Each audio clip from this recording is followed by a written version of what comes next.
Je m'appelle John Rea. Je suis né le 14 janvier 1944 à Toronto, en Ontario. La musique est entrée dans ma vie très tôt parce que mon père, qui jouait de l'accordéon dans les familles italiennes, on peut bien imaginer que soit la guitare ou le violon ou l'accordéon était un instrument assez répandu dans les fêtes de famille, etc. Et donc, il m'a encouragé de chanter. Alors, étant d'origine italienne, mon père, on pourrait imaginer me parler en italien, mais en fait, ce n'était pas le cas. Je parlais italien avec ma mère, qui était aussi d'origine italienne, et j'ai parlé italien avec mes grands-parents. Mais avec mon père, il me parlait en anglais.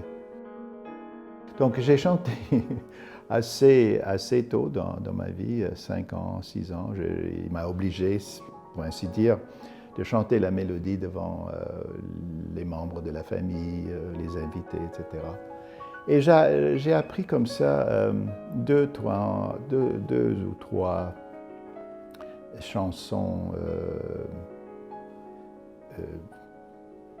disons, folkloriques.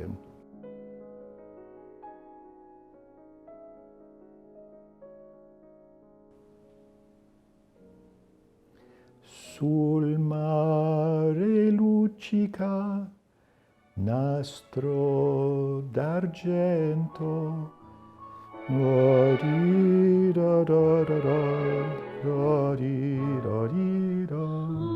mare luccica l'astro d'argento, placida l'onda, prospero il vento. Peu de temps après, il a décidé que je devrais apprendre le piano. Mais il n'y avait pas de piano dans la maison.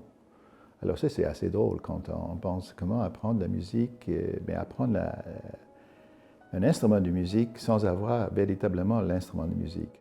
Il y avait une pédagogie assez répandue, si j'ai bien compris.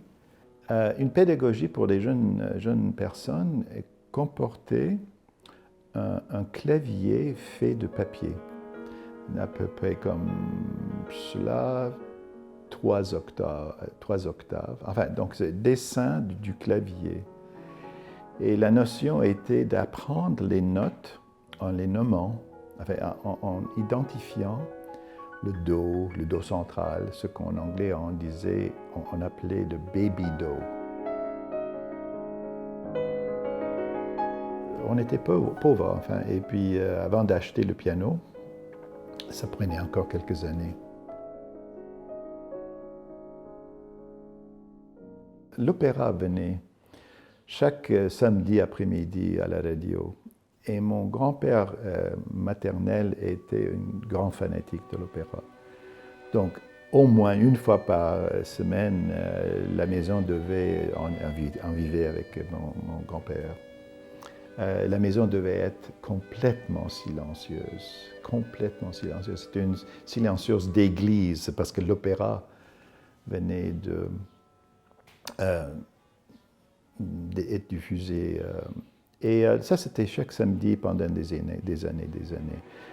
Quant à la musique qui entrait dans la maison, c'était soit les bribes d'opéra que mon père jouait à l'accordéon, ou les mélodies folkloriques, ou enfin les grandes diffusions radiophoniques des opéras, du répertoire.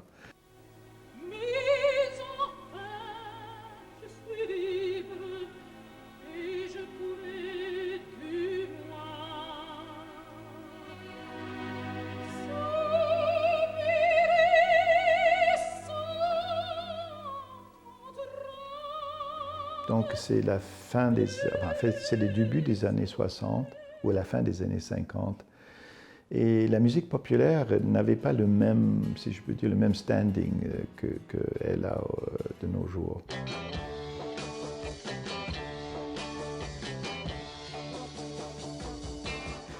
Et la musique populaire de cette époque-là était, entre guillemets, révolutionnaire. Donc le Elvis Presley, même les Beatles, etc., qui font une apparition en 63, 64, c'est révolutionnaire et c'est en fait tabou. Et pour la génération de mes parents, c'était interdit. Donc je n'ai pas fait de musique populaire. J'avais 7 ans, 8 ans et mon père a acheté un piano droit. Et à peu près 2 ans après, il a acheté le piano qui est dans la pièce ici aujourd'hui. Et à ce moment-là, j'ai eu droit d'avoir un professeur. C'était enfin une formation double, parce que pendant quelques années, je faisais partie d'un choral à l'école. Donc, j'avais 7 ans et j'étais un soprano. Soprano, j'ai déjà chanté dans un choral. Et donc, j'ai appris assez rapidement. Et à 7 ans, 8 ans, je me suis rendu compte, et je n'ai pas d'explication, peut-être c'est encore là mon père qui m'a incité à retrouver une autre voie dans la musique, mais j'ai commencé à composer. Et c'était des petites pièces pour piano, évidemment, où il y avait des réminiscences des textes que j'avais appris. C'était comme dans le style de... Mais il avait l'astuce, vraiment, il était sage, il a dit, il ne savait pas comment agir. Mais il avait l'intelligence de dire, prends ces textes et allez à la professeure, qui était la religieuse, et essaye de savoir qu'est-ce qu'elle pense des petites compositions que tu viens de faire. Et il me pose la question en entrant, qu'est-ce qu'elle a dit? Et ma réponse était que elle a dit c'était bien, mais il faut concentrer sur l'apprentissage du piano. Alors, je ne sais pas qui était plus déçu, moi ou mon père ou nous deux. Mais et enfin, c'était le début et la fin de cette période de la composition qui a duré. La fin a duré plus de 10 ans.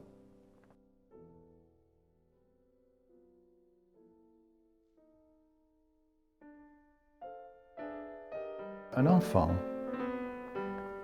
peut-être par définition, est un rêveur. Et assez rapidement, dans le flux de la vie, le rêve est mis en suspens, mis en pension. Enfin, le rêve est retiré pour la vie réelle. Parce que j'ai réappris à faire de la musique, c'est-à-dire ma propre musique, quand j'avais 18 ans. J'ai entré à l'université. À ce moment-là, j'habitais la ville de Détroit, aux États-Unis. Et je me dédiais au piano. Et j'ai rencontré une autre femme compositrice, enfin une autre femme artiste, qui avait à l'époque, donc j'avais 18 ans, elle avait peut-être 55 ans, quelque chose comme ça, déjà un vécu importante. Elle a décidé d'étudier l'improvisation, chose absolument étonnante à l'époque. L'improvisation dans la tradition classique, pas l'improvisation de jazzman.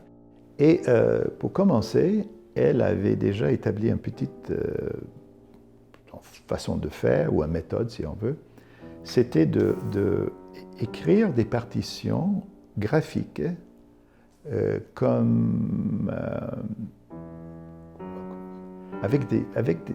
même pas des bribes de mélodie, c'était carrément graphique, donc des contours, des fois des durées, contours par rapport au registre. Cela veut dire aigu, cela veut dire grave. etc. L'instrumentation pouvait être indiquée, donc pour un violon, elle était flûtiste, moi j'étais pianiste, je jouais un peu de percussion aussi. Et enfin, le recommencement de ma volonté d'être compositeur a passé par l'improvisation. J'ai changé d'école, je me retrouve à Toronto, à l'Université de Toronto, et je rencontre le grand compositeur canadien John Weinzweig. Et voilà, un jour, dans un grand séminaire de l'analyse musicale, John Weinzweig amène sur la table, pour les 5 personnes dans un séminaire, toutes les partitions, je dis toutes, une quinzaine de partitions de Xenakis. Wow! Et il avoue devant les élèves que je ne comprends pas comment cette musique est construite, mais je vous laisse le plaisir de le découvrir. Alors, imaginez, c'était encore impossible qu'un professeur de nos jours faisait la même chose. Allez jouer avec ça, c'est comme le pâte à modeler, allez jouer, faire ce que vous voulez faire avec. Et ça, c'était parmi les premiers chocs, véritables chocs de la musique du XXe siècle. Même si l'improvisation était, disons, ludique et assez novateur comme approche à la musique, le véritable choc a eu lieu avec la découverte de la musique de Xenakis.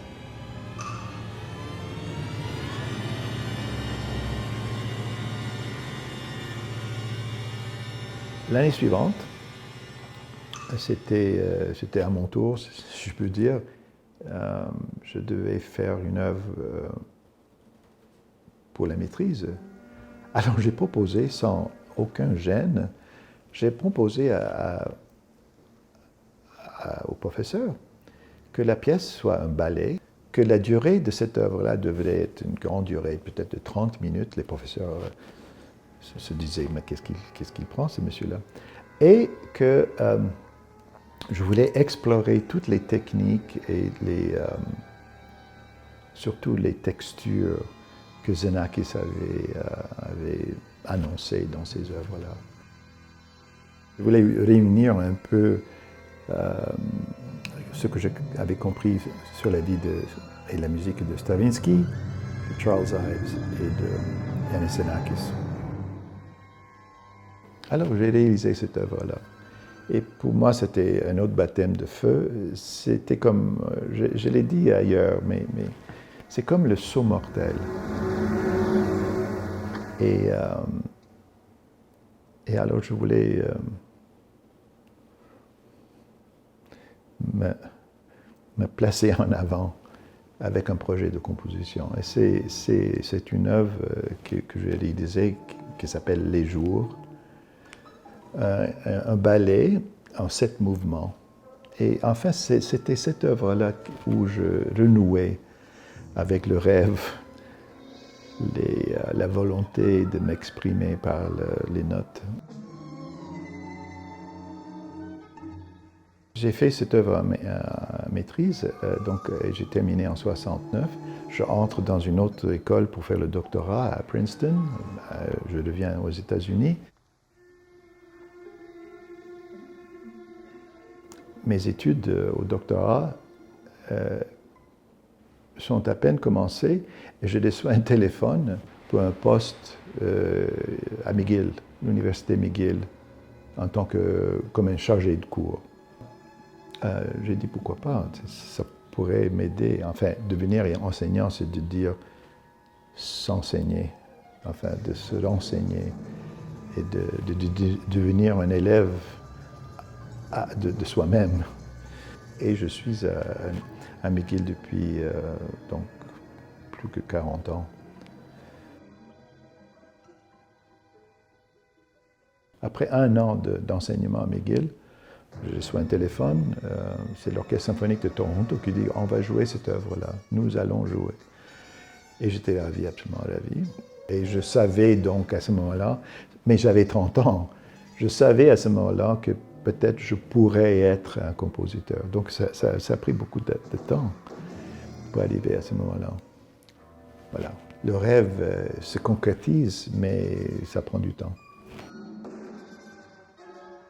Tout le monde a des rêves. Et sans doute les artistes ont peut-être des rêves aussi étranges que n'importe qui. Mais le hic n'est pas là. Le hic, c'est comment transformer, comment métamorphoser le rêve en quelque chose qui est à la fin une œuvre d'art.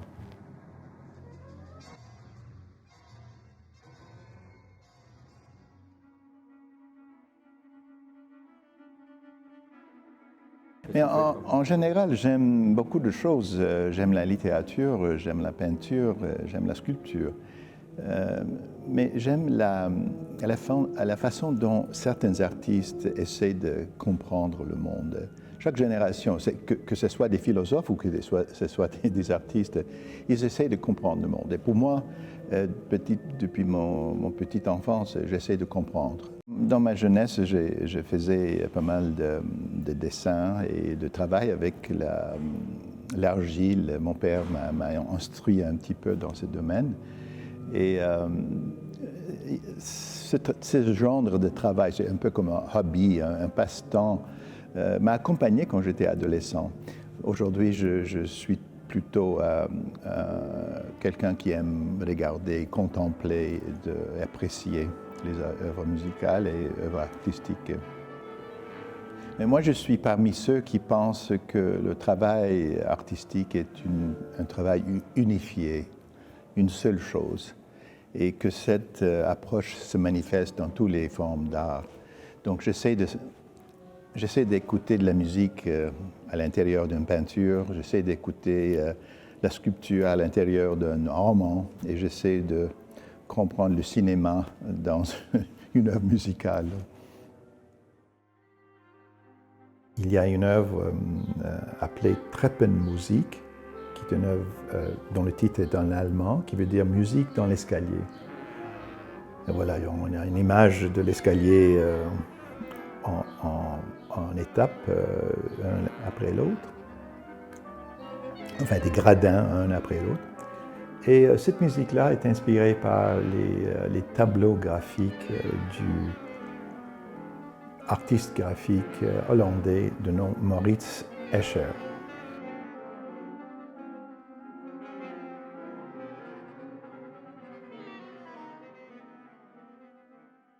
Un exemple pourrait être l'arpège. Un arpège qui fait référence à l'harpe, mais un arpège est un accord qui est joué note après note ou unité après unité. Et pour moi, l'arpège est un peu comme les gradins d'un escalier. On fait le premier pas, puis on passe au deuxième pas, puis on passe. Et effectivement, un arpège monte et un arpège peut descendre. Donc c'est si simple que ça dans les cas où l'arpège figure. Dans d'autres moments, j'ai essayé de travailler ou de réaliser en version sonore l'effet que Escher avait produit dans plusieurs de ses tableaux, ses gravures, où l'énergie dans le tableau semble être en tourbillon ou en spirale, et que l'énergie, enfin les yeux suivent cette énergie à cause des courbes qu'il fait ou les couleurs qu'il dessine.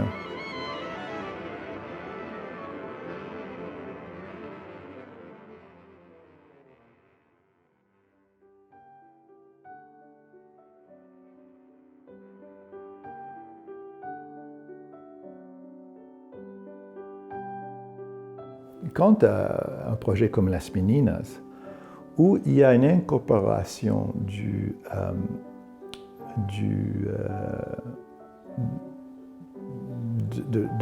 de l'œuvre classique déjà connue, l'image déjà connue, dans ce cas-ci, c'est l'œuvre pour piano de Robert Schumann appelée Kinderszenen, les scènes d'enfants.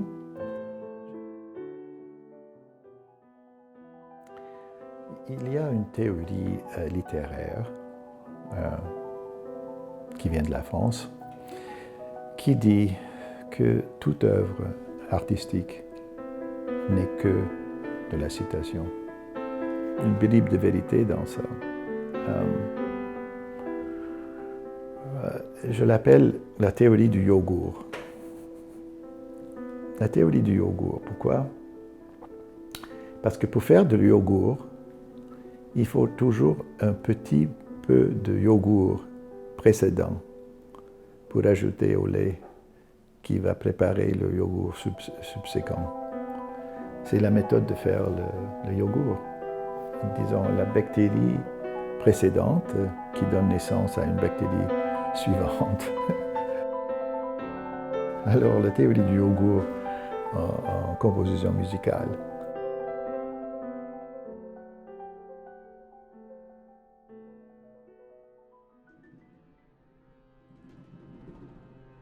Pourquoi composer? La réponse est parce que quelqu'un m'a demandé de composer. Parce que dès le moment que nos yeux ou l'oreille tombent sur l'expression que quelqu'un aimerait recevoir quoi? Un don de vous, elle aimerait recevoir un fruit de vous, recevoir quelque chose qui est un produit de votre activité. C'est comme, waouh! Et puis l'esprit commence à se mettre en activité. Mais il y a d'autres moments où le pourquoi, enfin, coexiste avec le rêve. C'est-à-dire, mon esprit compose toujours. Je suis toujours dans une... on pourrait l'appeler un monde parallèle, un monde sonore parallèle. C'est peut-être similaire ou semblable à ce que les romanciers font. Ils composent des répliques, des réparties, des textes dans leur tête, et rapidement, il les inscrit dans des petites cartes. Et puis, grâce à le catalogage ou la façon de magasiner ces objets, on pourrait les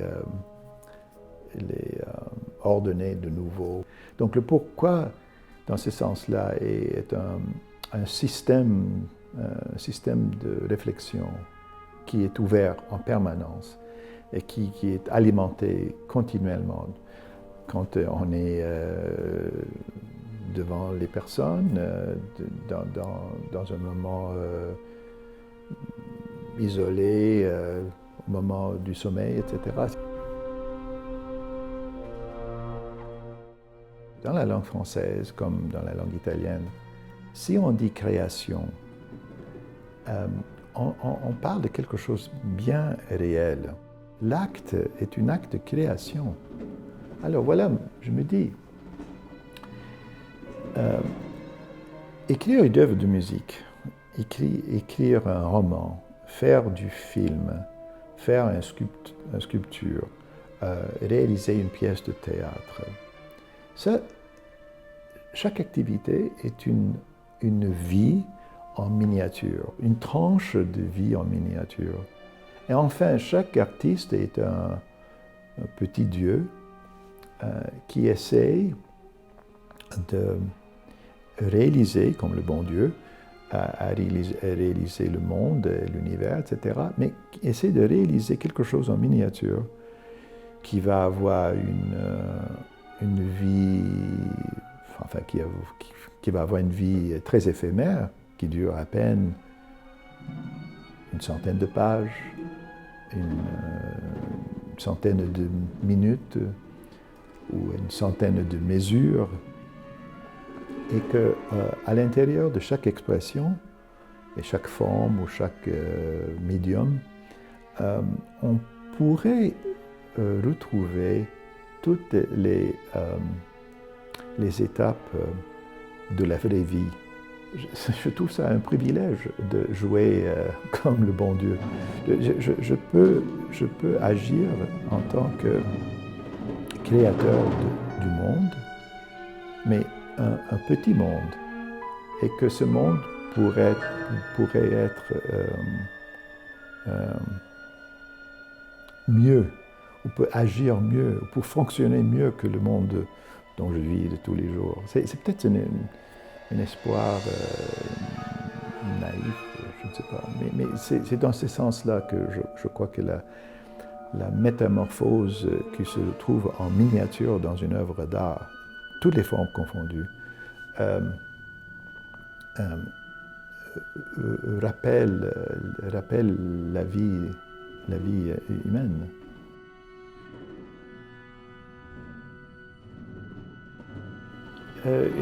Donc la métamorphose